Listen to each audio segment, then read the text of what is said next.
오늘 은혜 받으실 하나님 말씀은 사도행전 13장 1절에서 4절까지의 말씀이 되겠습니다. 사도행전 13장 1절에서 4절에 있는 말씀을 합독하시겠습니다. 시작. 안디옥 교회 선지자들과 교사들이 있으니 곧 바나바와 니게르라 하는 시몬과 구레네 사람 누기오와 분봉왕 헤롯의 젖동생 마한넨과 및 사울이라. 주를 섬겨 금식할 때에 성령이 이르시되 내가 불러 시키는 일을 위하여 바나바와 사울을 따로 세우니, 이에 금식하며 기도하고 두 사람에게 안수하여 보내니라. 두 사람이 성령의 보내심을 받아 실루기아나에 내려가 거기서 배 타고 구브로에 가서. 아멘. 할렐루야. 아멘. 우리 앞뒤 옆 사람에게 기도하면 됩니다 라고 인사하시기 바랍니다. 기도하면 됩니다. 전 여러분과 함께 사도행전 13장 1절과 4절에 있는 말씀을 중심으로 안디옥 교회에 닮아가자, 이런 제목으로 말씀을 증거합니다. 오늘 본문에 나오는 이 안디옥 교회는 예루살렘으로부터 떨어져 있는 이방 교회입니다. 근데 예루살렘 안에서 어떤 일이 있었냐 하면, 우리가 잘 아는 스데반 집사님이 복음을 증거하다가 돌에 맞아 순교를 합니다. 그리고 거기에 대해서 헤롯이라고 하는 왕이 기독교인을 무자비하게 핍박을 합니다. 그래서 이 예루살렘에 있던 기독교인들이 디아스포라, 흩어질 수밖에 없어요. 그래서 그 흩어진 곳에 간 곳이 어디냐면 이 안디옥 교회에 예수 믿는 사람들이 이제 모여서 교회를 형성하고 또 기도하고 또 하나님 말씀을 또 듣고 이렇게 전파하고, 그런 교회가 바로 이 안디옥 교회입니다. 이 안디옥 교회가 최초로 사람들로부터 예수 믿는 사람 그리스도인이다 라고 하는 그 별명을 받게 됐고, 이 안디옥 교회를 통해서 얼마나 많은 선교의 전대 역사로 통해서 많은 영혼이 구원받은 것은 아마 초대교회 역사상 가장 전무후무한 그런 교회가 아닌가, 성경은 우리에게 말씀해주고 있고 또 역사는 그렇게 말씀해주고 계십니다. 그 당시의 내용을 보면 이 안디옥 교회가 이렇게 성장할 수 있었던 그 시기 보면, 우리가 잘 아는 야고보라고 하는 사람이 이제 복음을 증거하다가 참수형을 당합니다. 또 베드로라고 하는 사람도 이제 박해를 받게 되고, 결국 이제 12명의 제자들이 거의가 다 순교의 직전의 그런 삶의 모습입니다. 여러분, 우리가 생각할 때 예수님의 제자들은 이 해피엔딩으로 세상을 마친 것이 아니라 육적으로는 굉장히 고통스럽게, 영적으로는 해피엔딩으로 행복하게 세상을 떠나셨다. 근데 이 안디옥 교회에 이 하나님의 역사가 나타났는데, 이 안디옥 교회에 이 하나님의 역사가 나타남으로써 이 구라파라든가 오늘날 우리들에게도 복음이 전파된 그런 기적의 현장이 바로 이 안디옥 교회다라고 말할 수가 있습니다. 근데 이 안디옥 교회는 몇 가지 특징이 있습니다. 첫째는 이 안디옥 교회가 주님만을 섬기는 교회였더라, 이렇게 말씀해 주고 계십니다. 1절에 보면 이렇게 말합니다. 시작. 안디옥 교회에 선지자들과 교사들이 있으니 곧 바나바와 니르게라 하는 시몬과 구레네 사람 누기오와 분방왕 헤롯의 젖동생 마한네와 및 사울이라 했어요. 자, 이 내용을 살펴보게 되면 이 1절의 내용을 보면 굉장히 다양한 사람들이 안디옥 교회에 있는 것을 알 수 있습니다. 여기에 첫째 인물은 어떠냐면 이 바나바라고 하는 사람인데, 이 바나바라고 하는 사람은 유력한 가문, 즉 레위인의 정통파 유대인입니다. 그러니까 이 정통파 유대인으로서 아주 이 율법으로 흠이 없을 정도로 아주 깐깐한 정통 보수적인 그런 신앙을 가진 사람이 바로 이 사람입니다. 이 사람이 이방교회 안디옥 교회에 나왔다. 주변에서 볼 때, 아니 유대교를 믿지 않고 왜 안디옥 교회에 이방인들이 모여있는 교회에 왔을까라고 하는 의문을 가질 정도로 영향력 있는 사람입니다. 두 번째 인물은 뭐냐, 니게르라고 하는 사람이 나와요. 니게르라고 하는 시몬과 라고 하는 이 니게르라고 하는 것은 뭘 의미해주고 있냐면, 이 검문이라고 하는 말입니다. 검다. 이 당시에 아프리카에서 노예를 많이 데려왔습니다. 그래서 이런 상인이라든가 갑부의 사람들 밑에서 이제 그 노예 활동을 한 사람이에요. 그러니까 이 니게르라는 사람은 누구냐? 노예예요. 검둥이, 흑인입니다. 그러니까 이 당시 봐도 흑인과 내가 같은 교회 다녀? 신분이 다른데? 그럴 법한데도 이 안디옥 교회는 흑인이 교회를 다녔다는 것을. 세 번째는 뭐냐면 구레네의 누기오라고 하는 사람인데, 이 사람은 뭐냐, 그냥 이방인, 오늘날 이 리비아라고 하는, 지금의 리비아라고 하는 그 지역에 사는 사람이 안디옥 교회에 와서 신앙생활을 한다. 그럼 이 무명의 이방인입니다. 또 네 번째 인물을 보면 헤스바 안디파스의 젖동생 만네라고 하는 사람이 나와요. 만네라고 하는 사람은 이 왕족입니다. 그러니까 다른 사람으로부터 케어를 받은 또 유모라든가 이런 그 하인이라든가 종들을 거느리고 살았던 사람 가운데 한 사람입니다. 이거 굉장히 수준이 높은 사람이라고 볼 수 있어요. 자, 그리고 마지막에 나온 사람이 1절 후반절에 뭐냐면 사울이라고 하는 사람이다 그랬어요. 이 사울은 우리가 잘 아는 대로 아주 예수님을 환상 가운데 주님을 만났고 유대교에서 기독교회로 완전히 변화받은 번어게인한 거듭난 하나님의 사람입니다. 여러분 생각해 보세요. 이 5분의 이런 조화적인 삶, 이 조화로운 이 삶 속에서 이 안디옥 교회를 섬길 수 있던 것은 뭐냐면 이들은 오직 하나님만을 섬기는 사람이었다. 자기 신분을, 자기 학력을, 자기 집안을, 자기의 가문을 내세우는 것이 아니라 오직 하나님만을 섬기는 일에 서로가 협력을 했다라는 것을 우리는 기억을 하셔야 합니다. 넘어서 1장 14절의 내용을 보면 이렇게 말하 시작. 헬라인이나 야만이나 지혜 있는 자나 어리석은 자나 다 내가 빚진 자다. 누구의 고백이냐? 바울의 고백입니다. 바울도 당대 수준이 높은 그런 가말레 문에서 학문을 연마한 사람이지만, 그런데 이 바울은 내가 모든 사람에게 빚진 자다. 헬라인이나 야만인이나 지혜 있는 자나 지혜 어리석은 자나 내가 다 빚진 자다. 이 말은 뭐냐? 이 사울은 하나님으로부터 엄청난 은혜를 받았다는 것이에요. 죽을 수밖에 없는 그 영혼이 예수도 이름으로 자기가 사는 생명을 얻는 영혼이 되었고, 하나님의 징계를 받아 완전히 저주받아야 됨에도 불구하고 예수로 말미암아 축복의 삶이 되었고, 또 영혼이 지옥에 갈 그 영혼을 예수도 이름으로 영원히 사는 천국으로 자기를 인도해 줬다. 내가 아무리 생각만 해도 나는 하나님에게 너무나 큰 은혜를 받은 사람으로서 내 주변에 있는 모든 사람에게 내가 빚진 자로서 내가 그들에게 복음의 빚을 갚아야 되는 그런 입장의 사람이다. 이 내용이 뭐냐? 5 종류의 이런 그 환경 속에서 태어난 이 사람들이 가졌던 마음이에요. 인간적인 그런 우쭐함이 아니라 나는 예수 그리스도의 이름으로 너무나 큰 은혜를 받았다. 그래서 나는 모든 사람을 섬기는 사람이 된다. 여러분, 주님을 섬기면 자기 자신이 낮아지게 되는 겁니다. 주님을 알지 못하기 때문에 높은 거예요. 여러분, 장로님이나 안수집사님이나 권사님들이 화낼 수 있는데 화를 안 내고, 또 자기의 주장을 강력히 주장하고 싶은데도 주장하지 않아요. 그들이 경험이 없어서 그럴까요? 실력이 없어서 그럴까요? 아는 것이 적어서 그럴까요? 또 은혜를 덜 받아서 그럴까요? 아닙니다.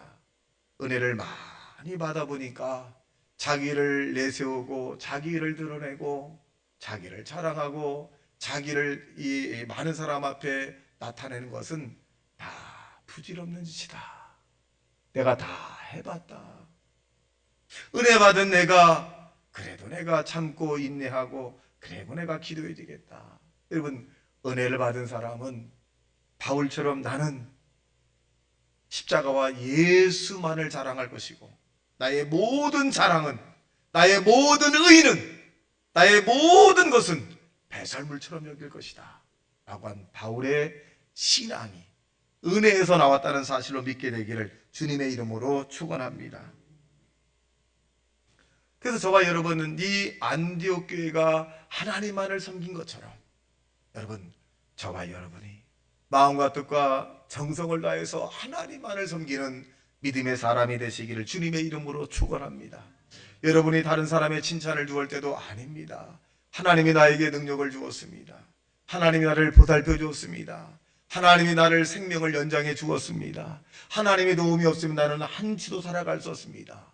라고 하는, 내게 능력 주시는 자 안에서 내가 모든 걸 할 수 있다라고 하는 그런 신앙적 고백을 하는 하나님의 사람이 되시기를 주님의 이름으로 축원합니다.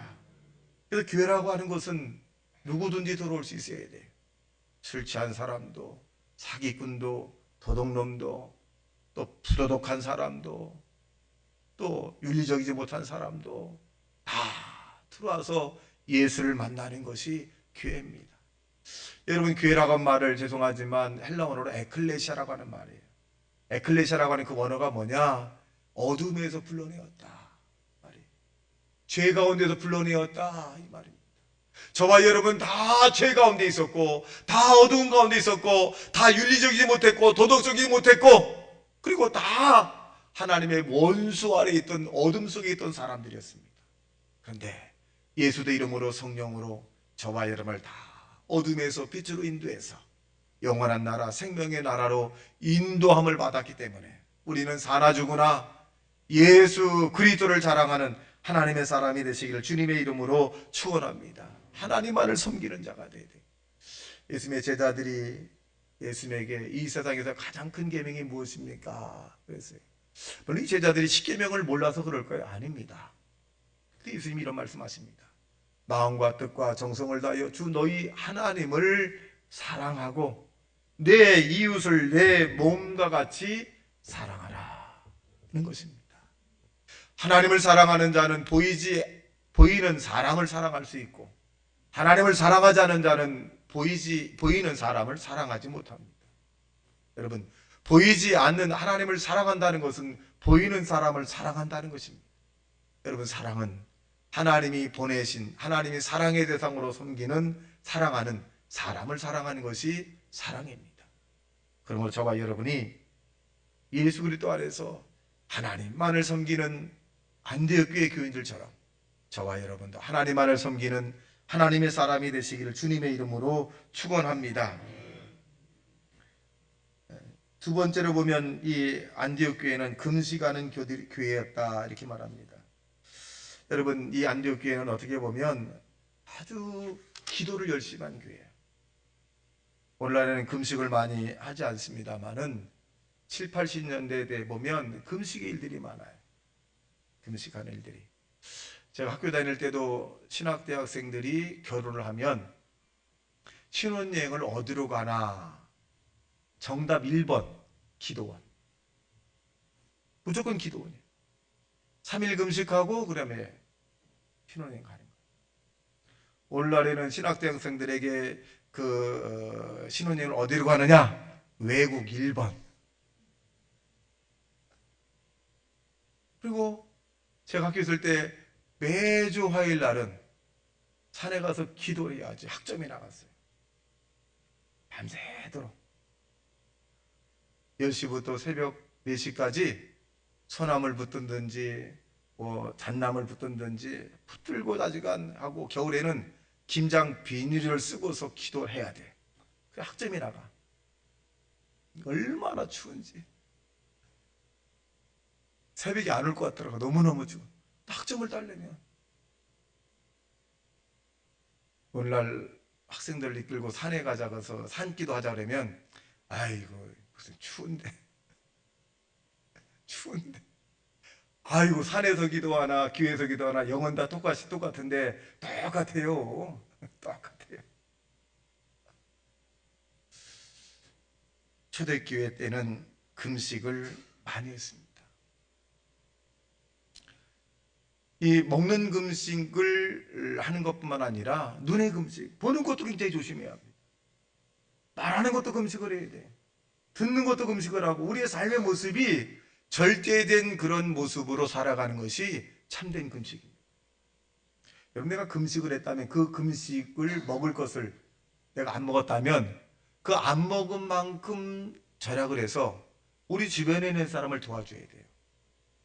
내가 주변에 있는 사람을 도와줄 수 없다 그러면 그것을 하나님께 헌금해야 돼요. 내가 일주일 금식했다. 일주일 동안 내가 먹는 쌀의 양을 약간 그냥 계산해서 10,000원이다 그러면 그 10,000원에 대한 부분을 우리가 주변에 연약하고 또 가난하고 소외된 사람을 해서 돕는 거예요. 이게 참된 금식이거든요. 금식이라고 해서 그냥 굶는 것이 금식이 아닙니다. 여러분, 왜 금식이 이렇게 초대교회 때 많이 했고 70년, 80년대, 90년대 지금도 이 기도원에 얼마나 많은 사람이 금식 기도할까요? 여러분, 이사야서 58장 6절과 10절의 말씀에 보면 이 금식에 대한 중요성이 나와요. 시작. 내가 기뻐하는 금식은 흉악의 결박을 풀어주며 멍에의 줄을 끌어주며 압제당하는 자를 자유하게 하며 모든 명예를 꺾는 것이 아니겠느냐. 또 줄인 자에게 내 양식을 나눠주며 유리하는 범민을 지배드리며 헐벗은 자를 보며 입히며 또 내 권력을 피하여 스스로 숨지 아니하는 것이 아니겠느냐. 그리하면 내 빛이 새벽기 같이 비칠 것이며 내 치유가 내 공의가 내 앞에 행하고 여호와의 영광이 내 뒤에 호위하리니 내가 부를 때 나 여호와가 응답하겠고 내가 부르짖을 때 내가 여기 있다 하리라. 만일 내가 너희 중에서 멍에와 손가락질과 허망한 말을 제하여 버리고 줄인 자에게 내 심정이 동하며 괴로운 자의 심정을 만족하게 하면 내 빛이 흑암 중에서 떠올라 내 어둠이 낮과 같이 될 것이며. 여러분, 금식을 하게 되면 하나님께서 이와 같은 결론해 준다는 거예요. 멍에, 수고하고 무거운 짐이잖아요. 멍에. 우리 일상생활에서 내가 해결할 수 없고 내가 풀 수 없는 그런 문제에 멍에를 쥐고 있어요. 그 멍에가 너무너무 무거워요. 자식의 멍에인지 물질의 멍에인지 또 사업의 직장의 멍에인지 그 멍에가 너무너무 무거워요. 그걸 또 어떻게 알아? 내가 기뻐하는 금식을 해라. 그리고 허망한 말을, 쓸데없는, 덕이 되지 않는, 하나님의 영광이 되지 않은 그런 언어를 사용하지 마라. 그리고 가난하고 소외된 자를 위해서 관심을 가져라. 여러분, 이 금식은 멍에만은 해결되는 것이 아니라 죄악도 끊어준다 그랬어요. 여러분, 우리 스스로의 죄악이 우리가 끊을 수 있을까요? 끊을 수 없습니다. 하나님의 성령의 말씀으로 우리가 임하게 될 때 그 죄악이 순식간에 딱 끊어지는 거예요. 어린아이 찬양을 보면 주께서 말씀하시니 죄악이 끊어졌도다. 예수님이 말씀하신 그 죄악이 끊어지는 거예요.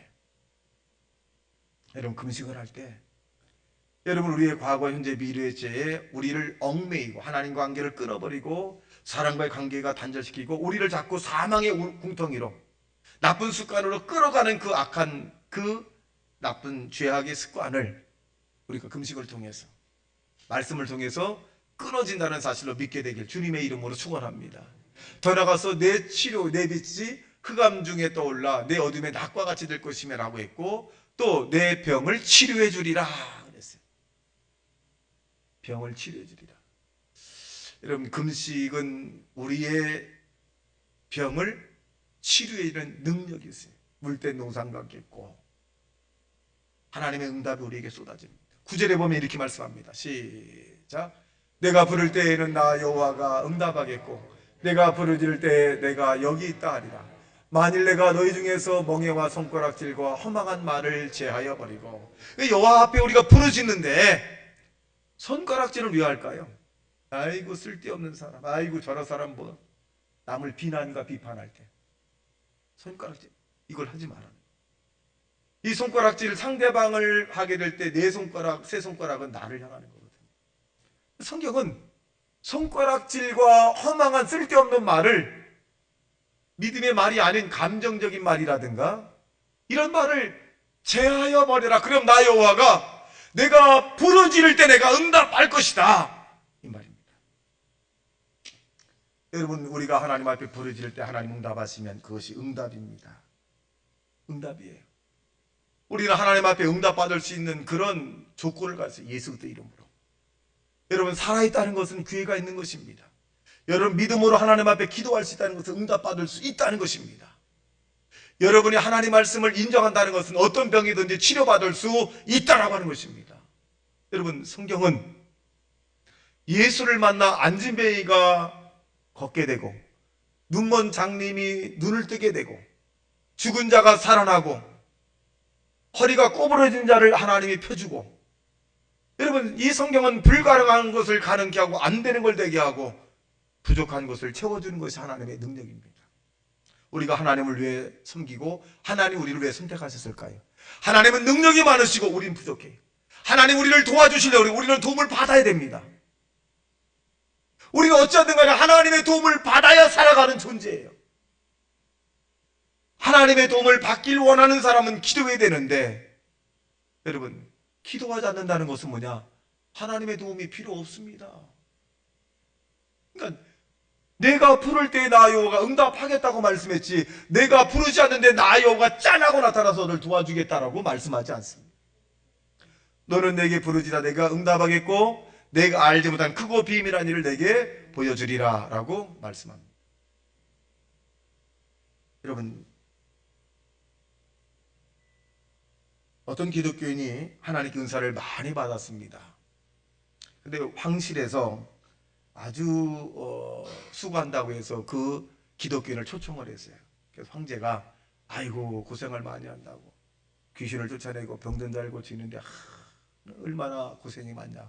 그래서 이 은사자에게, 기독교인에게 황제가 많은 물질을 줬어요. 황금을 주고. 그랬더니 이 기독교인이 그 황금을 다 팔아가지고 땅을 사고 뭐 집을 짓고 그 다음에 화려하게 팔았어요. 그 다음에 에어컨 끄세요. 춥다고 하니까 에어컨 끄세요. 그렇다고 하니까 이 집에 와서 이제 다 그렇게 했는데, 그러다 보니까 이제 어떤 사람이 또 찾아봤어요. 아이고 내가 귀신 들렸는데 나를 쫓아주세요. 그래서 이제 이 은사자가 예수를 명하는 이 귀신을 따라가라 막 소리렸어요. 귀신이 쫙 나타나가지고 너는 지금 은사가 소멸됐다 그러는 거예요. 내가 은사가 소멸됐냐 그랬더니, 과거에는 내가 하나님만을 위해서 살고 하나님만을 찾고 하나님의 뜻 따라 산다고 했는데, 내가 황실에 다녀고 난 다음에 내 육적인 그런 삶이 너를 주장하기 때문에 나는 네 말을 들을 필요가 없다. 이제 너는 내 편이다. 그런다는 거예요. 뭘 얘기합니까? 하나님의 성령을 살아가는 하나님의 말씀 안에 살아가야 했는데, 육신의 정욕, 안목의 이 세상의 자랑 따라서 세상 사람들 똑같이 손가락질과 똑같이 허망한 말을 하고 똑같은 그런 모습을 살면 능력이 나가지 않는다는 것입니다. 그럼 저와 여러분 우리가 기도하고 또 하나님 앞에 이 감사하는 저와 여러분 되시길 주님의 이름으로 축원합니다. 시브리 12장 14절의 말씀에 보면, 시작, 모든 사람과 더불어 화평함과 거룩함을 따르라. 이것이 없이는 아무도 주를 보지 못합니다. 거룩함과 화평함을 쫓아라. 거룩이란 말은 뭐냐? 카도스란 말이에요. 구별된 거예요. 구별됐다 이 말입니다. 그러니까 구별된 길을 가야 돼. 주여 주여 하는 자마다 다 천국에 들어가는 것이 아니라 내 아버지의 뜻대로 행하는 자가 천국에 들어간다. 하나님 나라에 들어가는 길은 좁은 길이고 협착하여 찾는 이가 적다는 거죠. 여러분, 우리는 거룩한 구별된 길을 가는 사람입니다. 하나님의 인도함으로 구별될 길을 가는 사람. 그래서 성령의 도우심을 받으며 살아가기를 주님의 이름으로 축원합니다. 하루하루 살아가면서 우리는 먹든지 마시든지 무엇을 하든지 다 하나님의 영광을 위하여 살라 했어요. 마지막 세 번째로 보면 안디옥 교회는 성령의 음성을 듣는 교회다 그랬어요. 오늘날 과학과 인간의 만능 시대가 되어서 교회 안에서도 하나님의 성령의 음성을 듣기보다는 세상의 이야기, 세상의 사람들의 이야기를 들으려고 합니다. 인위적인 방법이 많이 있다는 거예요. 성경의 말은 하나님의 자녀로서 하나님의 성령의 음성을 들어야 되는데, 오늘 안디옥 교회는 어떻게 되느냐? 하나님이 불러시키는 대로 바울과 바나바를 따라 세워라. 성령의 음성을 들었어요. 그래서 이 사도행전 13장 3절에 보면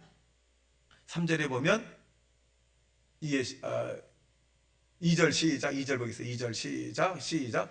주의 그를 섬겨 금식할 때 성령이 이르시되 내가 불러 시키는 일을 위하여 바나바와 사울을 따로 세우라 하시니, 성령이 음성을 줬거든요. 여러분, 우리가 기독교인으로서 하나님 앞에 기도하다 보면 이것이 특이한 사항이 아니에요. 여러분, 하나님에게 기도하고 하나님의 열정적 믿음을 하나님에 나타나면 우리 안에 하나님의 성령이 음성을 주시거나 하나님의 성령 우리에게 감동을 주실 때가 있어요. 어떤 특정한 사람에게만 하나님의 세미한 음성을 주는 것이 아니라 예수 믿는 그 누구도 다 하나님으로부터 세미한 음성을 들을 수 있다라고 하는 것입니다. 여러분, 하나님의 성령이 우리 안에 있기 때문에 우리가 하나님을 아버지라고 부르고 예수를 주로 고백하고 우리 안에 성령이 계시기 때문에 전도하고 싶고 기도하고 싶고 예배드리고 싶고 또 용서해주고 싶고 사랑하고 싶은 마음이 생기는 거예요. 그리고 성령이 우리 안에 있기 때문에 우리에게 양심의 가책을 느낄 때도 있어요. 내가 이렇게 살면 안 되는데. 이것이 뭐냐? 하나님의 성령입니다. 성령이 우리 안에 있기 때문에 찬양을 부를 때 그 찬양이 우리에게 감동을 주고, 말씀을 들을 때 저 말씀이 내게 하는 말씀 같은 그런 찔림이 오게 되는 것이 바로 성령의 역사라는 것이에요. 하나님의 성령이 저와 여러분에게 있지 않다면 아무리 하나님의 말씀을 증거한다 할지라도 가슴에 와닿지 않아요. 길가에 심기운 씨앗 같아서 와닿지 않습니다. 근데 이 안디옥 교회는 어떻게 됐느냐? 성령의 음성을 들으려고 무진애를 썼다. 여러분, 교회가 성령의 음성을 듣는 교회로 성장하려면 개개인이 모두 하나님 앞에 기도하여서 하나님의 성령의 음성을 듣는 하나님의 교인이 되시길 주님의 이름으로 축원합니다. 그래서 이 성령이라고 하는 것은 우리에게 화평과 자비, 양성, 충성도 있지만 절제라고 하는 것도 우리에게 하나님께서 역사합니다. 하나님의 성령이 우리로 하여금 탄식으로 간구해 주지만 때로는 절제하게 만듭니다. 어느 그 황제가 신에게 찾아갔는데 그 신이 황제에게 그렇게 얘기했답니다. 내가 오늘 기분이 좋으니까 내가 원하는 소원 한 가지를 내가 다 들을 테니까 황제야, 나한테 소원 한번 얘기해 봐라. 이 황제가 꼼꼼히 생각하다가 그럼 신이여, 나에게 내가 만지는 모든 것마다 금덩이가 되게 달라고 했다는 거예요. 그러니까 이 신이 그래, 금덩이 내가 이렇게 해줄게. 너 이제부터 그렇게 해라. 이 왕이 얼마나 신나게 이제 궁도 황금으로 짓고 자기가 모든 것을 내가 황금으로 내가 다 짓까. 왜? 만지는 것마다 황금이 되니까. 이 왕이 이제 신나가지고 이제 막 오는데, 키우던 궁궐에 있던 강아지가 딸랑딸랑 오는, 반갑다고. 그 황제가 이 강아지를 딱 안으니까 뭐가 됐어요? 황금으로 딱, 희한하다. 황금으로 굳어버렸어요. 그런데 지나가다가 자기 아내가 다니는데, 아이고 어디 다녔어요? 아내가 좀 좋은 기쁜 소식을, 아이고 반갑습니다 하는데 아내를 안으니까 뭐가 됐어요? 황금이 됐어요. 그래서 이제 때가 되어서 밥을 먹고, 참 시원하다, 문제가 풀리겠지 하면서 또 밥을 먹으니까, 밥을 먹으려고 수저를 드니까 황금이고, 또 음식을 먹으려고 그때도 황금이 되는 거예요. 그래서 그 내용의 이야기를 곁에 보니까 뭐냐? 굶어 죽었다는 거예요. 여러분이 기도한 대로 하나님의 성령이 다 응답해 주면 여러분 오늘 이 자리에 안 있고 저 골프 치러 갔어요. 하나님의 성령이 뭔가 조절하시고 절제로 인해서 여러분 부족해 하나님께 기도하게 만들고, 좀 상처를 받아야 몸부림치면서 내가 다른 사람 상처 주지 않았나를 좀 생각해 보게 되고, 또 죄를 져봐야 내가 죄가 이렇게 나를 고통스럽게 하는구나 깨닫게 되고. 여러분, 우리는 안디옥 교회가 성령의 음성을 들은 것처럼 저와 여러분이 하나님의 성령의 음성에 귀를 기울이는 믿음의 하나님의 사람이 되시길 주님의 이름으로 축원합니다. 다시 말씀 생각하며 통성으로 기도합니다. 주여, 주여, 주여.